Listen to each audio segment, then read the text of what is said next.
자, 이번엔 베스킨 라빈슨입니다. B2B 전략인데요. 앞전에도 소개해드렸지만, 디저트로서의 전환을 하는 핵심 가치를 우리가 한번 보겠습니다. 핵심 전략은 매장에서 판매되던 아이스크림 제품입니다. 그러니까 이 아이스크림의 기본의 품질은 변함이 없었죠. 다만 이 포장을 새롭게 한 거예요. 그죠? 기존에는 포서 줬던 거를 이제는 완성품으로 만들어서 B2B 시장에 확장한 전략인데, 그래서 카페라든지 편의점 등의 이런 유통 채널을 좀 다변화를 해서 확장한 전략이라고 볼 수 있는데요. 이 확장 방식은 아이스크림 기반의 디저트를 소포장을 한 형태로 리패키징을 한 겁니다. 그래서 B2B 상품화를 했고요. 시즌 한정 협업 제품으로서 브랜드 신선도를 계속 유지를 하면서 기존 브랜드의 이미지 손상 없이 제품을 확장해 나간 전략입니다. 그 성과나 인사이트를 보면 매출의 다변화와 고객의 접점 확대를 성공함으로써 브랜드 경험을 매장 밖에서도 지속적으로 할 수 있는 구조로 완성했다는 겁니다. 자, 좀 더 자세하게 보자면 베스킨 라빈스는 기존 아이스크림 제품을 디저트형으로 리패키징해서 카페나 편의점, 선물용 시장까지 확장했습니다. 그래서 대표 제품군으로 아이스 모찌, 마카롱, 샌드 쿠키, 케이크류 등이 있으면서 B2B 유통 전략을 통해서 브랜드 경험을 매장 밖으로 좀 더 확장을 했습니다. 그래서 그렇게 하려면 기존 라인을 포장하는 리패키징하는 그런 시설도 같이 병행을 해야 되겠죠. 자, 다음은 동원 참치를 한번 예를 들어 볼게요. 우리가 참치하면 동원이잖아요, 그렇죠? 원양어선을 활용해서 현지에서 바로 그 냉동을 시키고 가공을 하고 하는 방법으로 유통을 하는 형태인데, 자, 핵심 전략은요, 전통적인 참치 통조림, 통조림 하면 동원 참치죠. 네, 그래서 브랜드 이미지를 활용을 해서 밀키트와 즉석식품 등으로서 간편식 카테고리로 제품군을 확장했습니다. 자, 기존에 참치 캔이 있다면 그냥 그대로 있는 거예요. 그리고 여기에 새로운 즉석식품군을 만들어서 시장에 출시를 함으로써 서로의 시너지 효과가 나온 겁니다. 그래서 판매 방식은, 확장 방식은요, 참치를 중심으로 한 다양한 HMR, 간편식이죠. 네, 가정 간편식입니다. 제품을 개발하고 온라인 플랫폼이나 마트 유통망을 통해서 시장 점유율을 높여 나갔습니다. 그래서 성과는요, 전통 식재료에 대한 신뢰를 기반으로 그 브랜드 충성도를 유지하면서 현대 소비자의 니즈에 맞는 포트폴리오로 재편성을 해서 동원 참치의 간편식에 자세히 또 보면 이런 형태의, 그러니까 참치를 아이스 큐브로 만들어서 샐러드로 이렇게 쉽게 먹을 수 있도록 만든 거예요. 그래서 그냥 제품을 개봉을 해서 그냥 샐러드 위에다가 바로 얹기만 하면 되도록 만든 그런 형태죠. 그래서 기존의 참치의 이미지는 조금 동떨어져 있는 이미지입니다. 새로운 거예요. 근데 사람들한테 좀 신선함, 새로운 감, 이렇게 색다르네? 라는 인식을 갖게 해주는 방식으로 제품을 만들었습니다. 그래서 기존의 고객들이 좀 더 충성 고객을 만들면서 포트폴리오를 넓혀 나감으로써 고객 경험을 더 다양하게 했다라는 게 큰 의미가 있습니다. 그래서 새로운 시장과 소비층을 새로운 소비자층을 만든 거죠.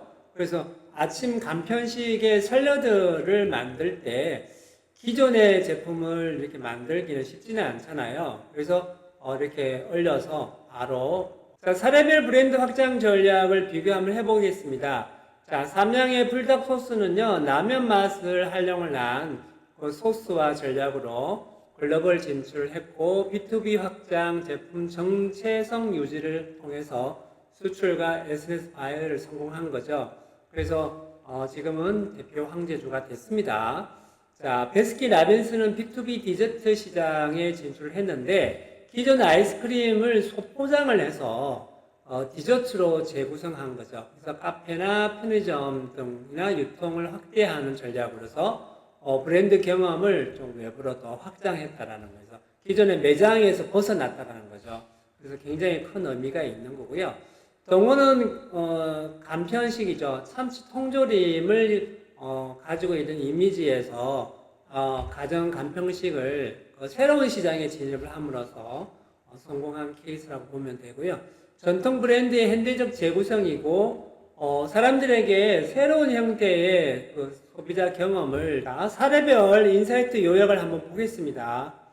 자, 확장 기반 브랜드의 자산은 기존 브랜드의 강점을 유지하면서 새로운 제품군에 자연스럽게 연결될 수 있도록 하는 자산 활용이죠. 그래서 이게 핵심이에요. 그래서 기존 브랜드의 가치를 손상을 주면 안 되는 겁니다. 그리고 유통과 포장 전략이 굉장히 중요한데 어떤 형태의 유통을 할 건지 유통 채널을 정하는 것도 굉장히 중요합니다. 그리고 포장과 디자인도 성공을 하는데 굉장히 중요한 포인트라고 볼 수가 있습니다. 그리고 고객 접점을 재설계하는 거죠.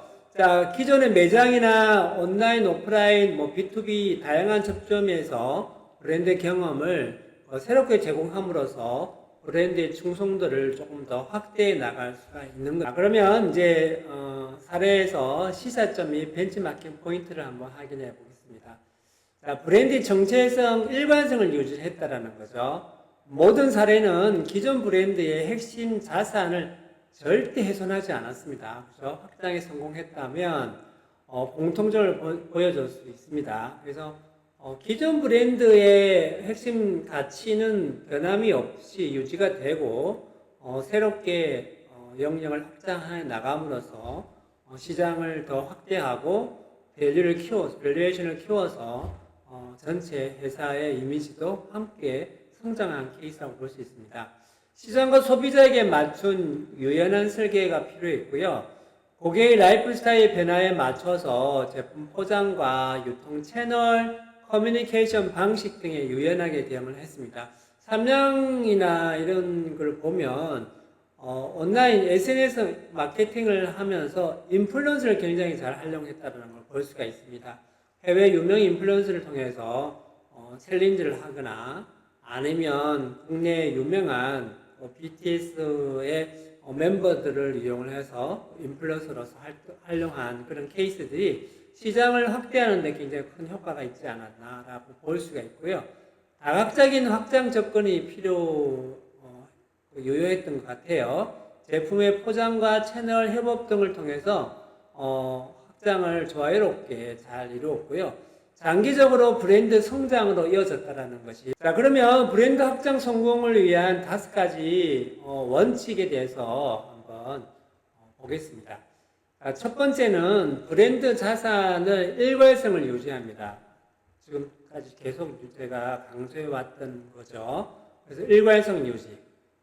네, 그 다음에 확장 대상의 전략적 적합성 확보. 네, 적합해야 됩니다.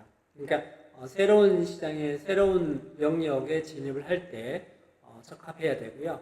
시장 수요와 소비자의 반응을 검증을 해야 됩니다. 그리고 포지셔닝과 커뮤니케이션의 적합성이 필요하고요. 실행 가능한 내부 역량과 자원을 확보해야 됩니다.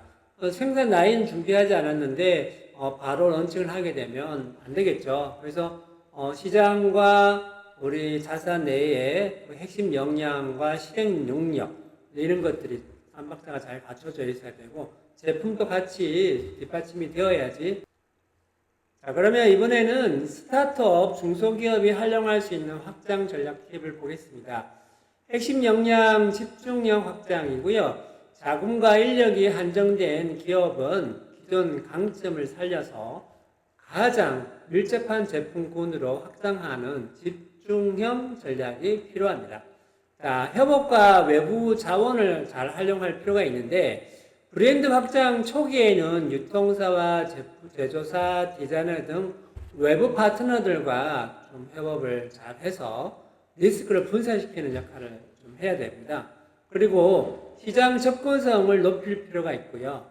디지털 채널 중심으로 실행할 필요가 있습니다. 왜냐하면 SNS나 온라인 쇼핑몰이나 콘텐츠 마케팅을 통해서 비용을 절감할 수가 있습니다. 효과점에서 빠르게 노출을 해서 시장에 빠르게 진입하는 그런 전략이 필요하고요. 조금 효과적이죠. 비용도 좀 작게 들어가고. 네, 그래서 우리가 SNS를 잘 활용하는 것도 굉장히 중요한 역량이라고 볼 수 있습니다. 자, 실습 워크숍을 보면 브랜드 확장 아이디어를 만들어서 한번 작성을 해볼 필요가 있을 것 같고요. 확장 전략을 설계를 해서 한번 게시판에 올려주시면 좋을 것 같아요. 그래서 목표 시장과 포지셔닝, 마케팅 믹스 전략 등을 간단하게 설계해서 게시판에 올려주시면 좋겠고, 발표 및 피드백 각 그룹이나 아니면 여러분들이 만든 이런 자료들을 강사와 우리 게시판에 업로드를 해서 서로 공유해 보는 것도 좋을 것 같고요. 그래서 피드백을 제공해주고 타당성과 창의성을 검토해 볼 필요가 있겠죠. 그래서 실습을 해보는 게 굉장히 중요합니다.